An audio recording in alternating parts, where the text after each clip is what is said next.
Hello and welcome to another fantastic episode. Today is going to be epic and maybe the beginning of a new series on the channel. We're meeting with someone who is restoring one of the most impressive and maybe one of the first converted to EV classic car. So if you've been on the internet for the last couple of years and you know about a very unique early 90s car that has been converted by a bunch of fantastic engineers, you know exactly what I'm talking about. So we're talking about a C4 Corvette that was converted by Motorola, again early 90s. So who is the guy who bought it to restore it, and why is he doing it, and where is it? Let's find out. All right, we're here with Idris and his fantastic C4 Corvette that imported from the US. So Idris, tell us everything about the Corvette, about yourself, how the project started and where it is going. Sure. So I'm Idris. I'm a computer programmer by trade, but I now also own this electric Corvette. I've always sort of had a love for these C4s. I have another one, a 1988, but that's a stock one rather than this sort of modified thing. I've got a kind of a real hobby of like programming. I used to work computer games for a living, and I still sort of program like older style computers. So this car, when it came on the market, seemed well, on the market is a strong word, possibly available. Seemed like a great car for me. Obviously, it is a Corvette C4, and it's full of electronics from the 80s and the 90s. Before we start checking it all out, can you tell us the story? How you knew about the car? Sure. How you decided to go and visit the owner? How you got it? How was it difficult to bring it to the UK? And what's the future of the car?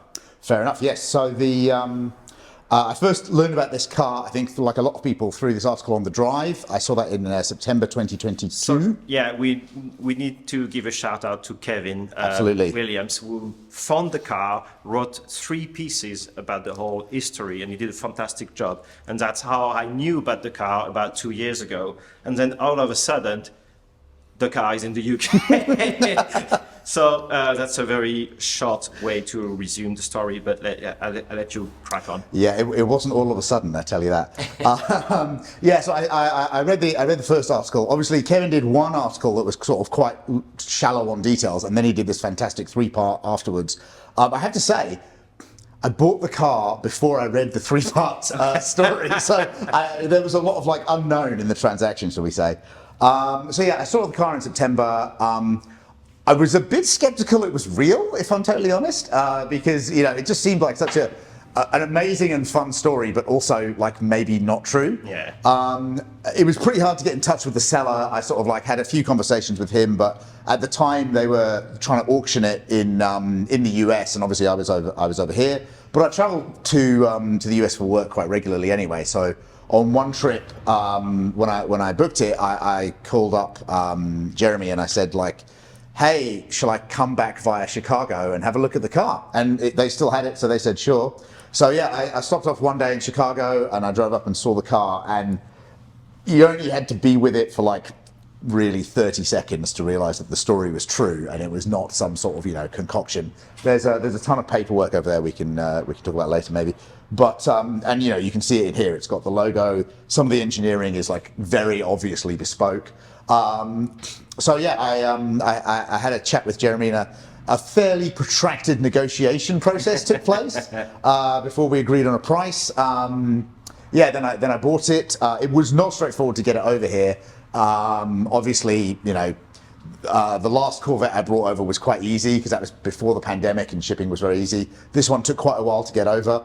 When it got here, it was originally going to go not to where you see it today, but a garage up in Oxford, which had you know, more facilities, had lifts and stuff. But there were some insurance complications with that, and I wasn't able to work on it there. So then, yeah, I secured this place, and I had it trailered down here about a month ago, and yeah, now we're kind of at the beginning of the actual project phase of the work. So let's go back to the beginning, as you say. So it's it's an 84, you said? 87.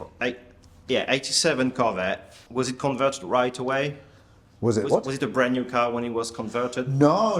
So from the paperwork I have, it was driven around for a while, and it's not really clear why, but Motorola bought it with the engine already removed. Okay. So I think it probably had some sort of engine failure or something like that, and it was purchased from a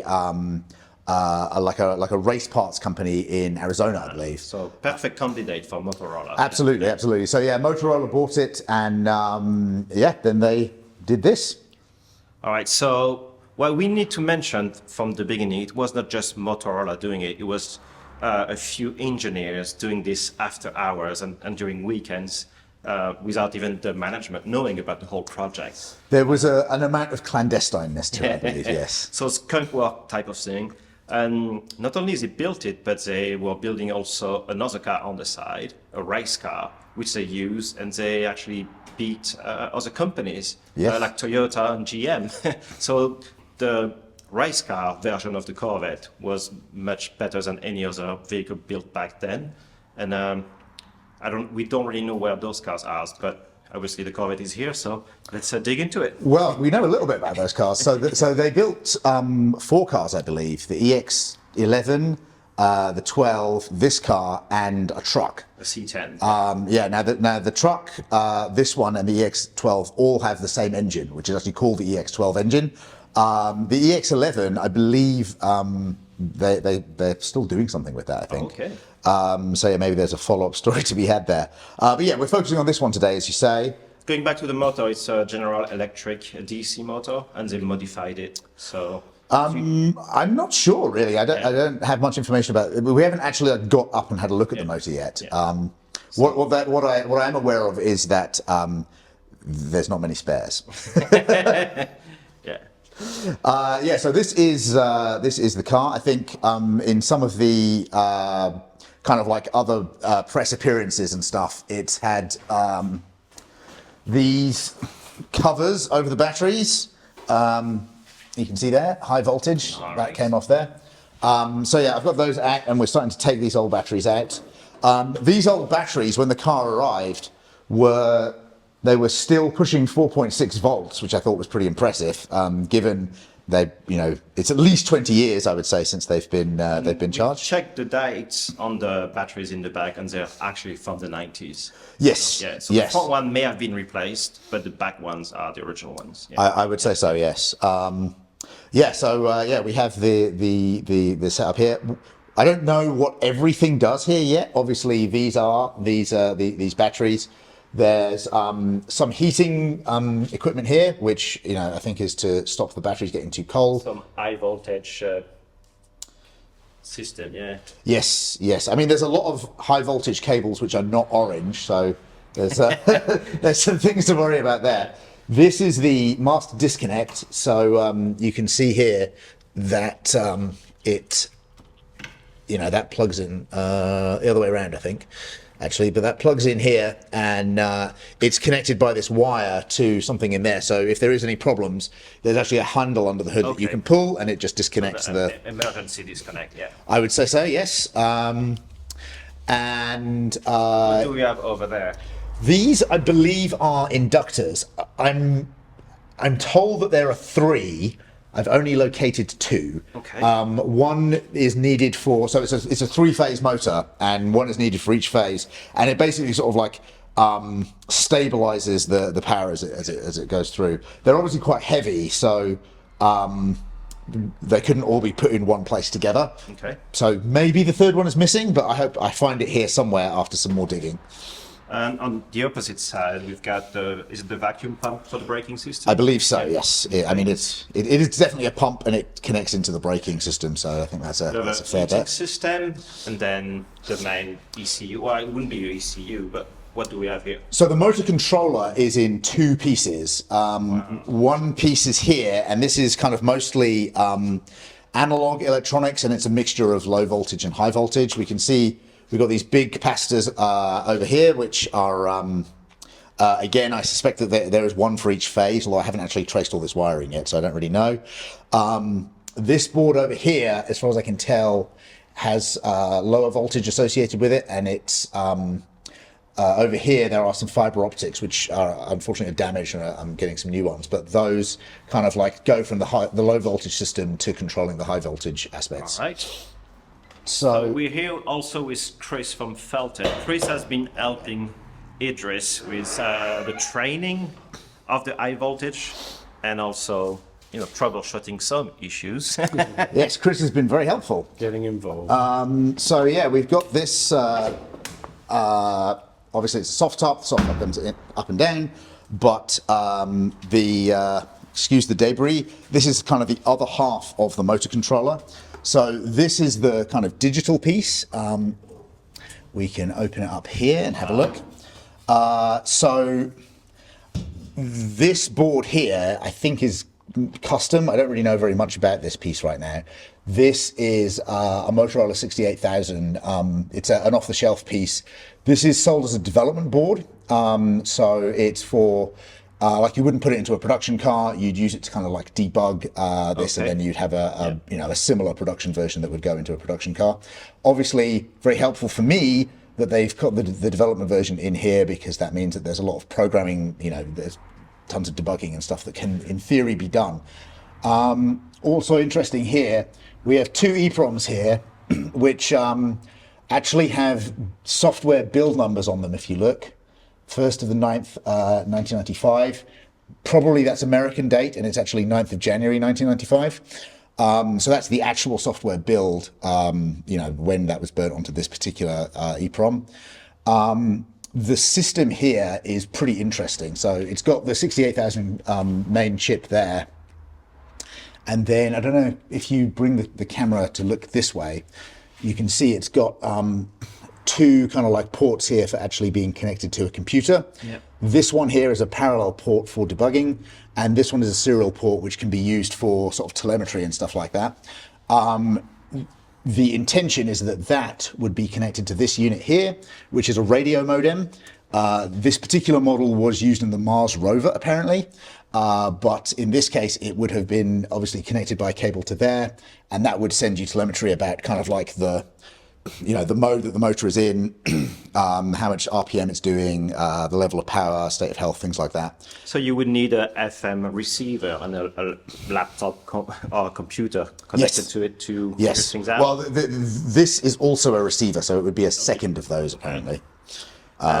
Do you still have access to those components? Can you plug an older computer and figure So I don't have anything right now, but what I've been able to find out through research and some eBay work is this unit here came with debugging software, and that would be connected through a parallel a printer port from a computer at the time.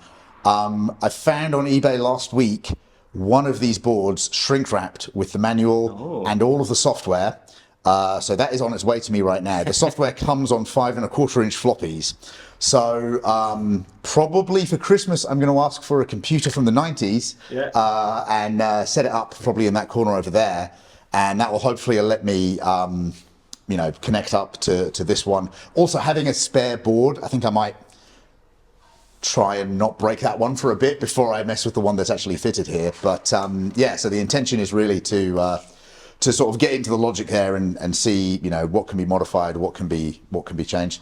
There's no electric reverse implemented here, but it sounds like that's something that could probably be done by modifying the software, amongst other things. The very first thing I have to do, though, is get these EEPROMs off and back up the program, because as far as I know, that's the only copy of the software that exists in any place now.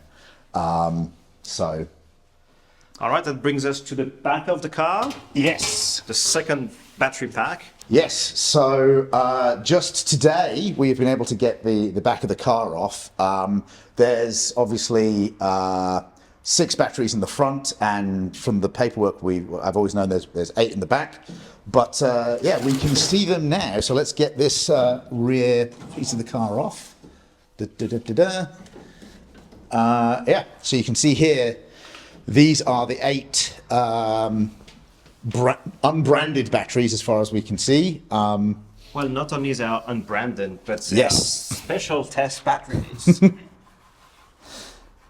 And they haven't been dated. Meaning they've probably come from the manufacturer back then. Yes, that's what I think. So as far as I can tell, these ones are older than the ones which are in the front. I don't know if that's, when that's been replaced or what the story is there.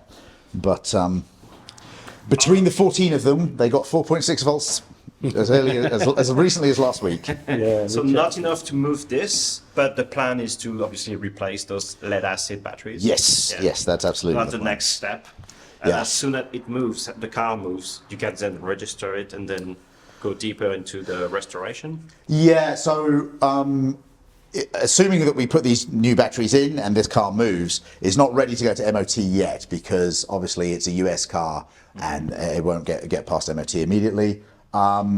The 88 had to go through the same sort of process when I brought that over. There's a few things that need to be done. The indicators need to be made to flash yellow.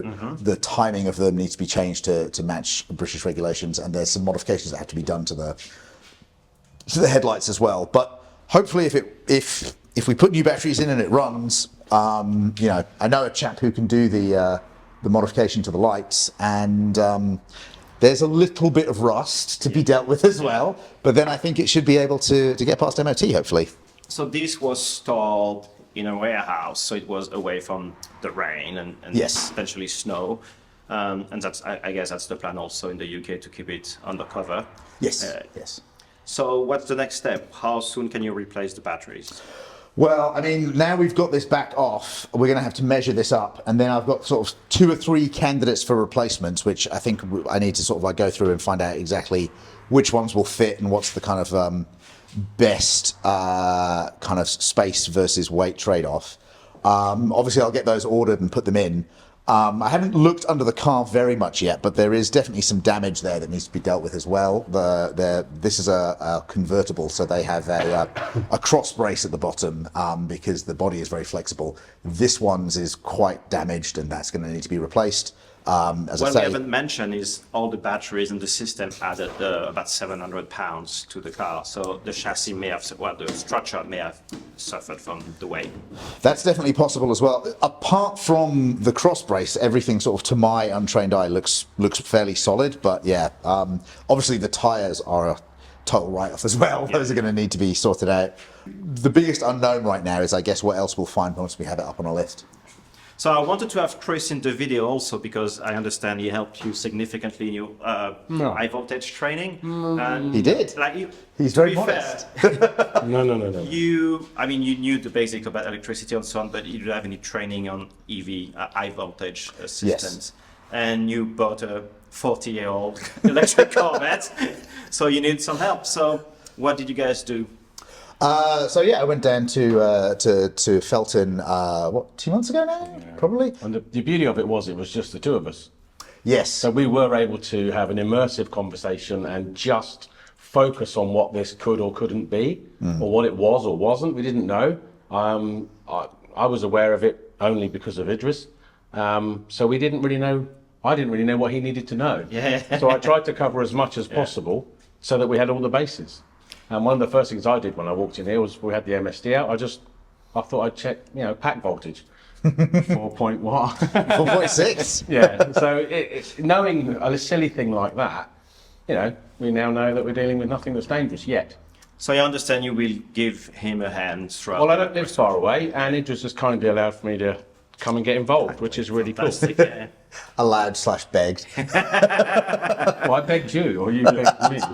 But no, this sort of thing fascinates me. There's one-offs. Is everything we do is the first thing we do. It's the same at Felton. Every sort of thing we make, no one's made one before. Every process we develop, every component we design, no one's done it before. So this, for me, is just a perfect fit. So provided you replace the batteries and the car runs, what's the plan? Well, if I get it to the point where it will, get past MOT and actually run, supposedly with this configuration, we could expect up to 50 miles of range and about 170 horsepower of performance. That's all well and good, but I think that the obvious next step is to replace the batteries with something more modern and really try and see, how much of the bench test numbers of the motor can translate into the real life now. Obviously, that motor is quite old. I've been thinking maybe we'll take it out and try and do some sort of bench test on it again to see if it's still able to get those kind of numbers. If it maybe it's it's going to need some sort of, I don't know, lubrication or something. I don't know what such a motor would need at this stage. Maybe but it needs an oil change. well, that's the only thing it doesn't need.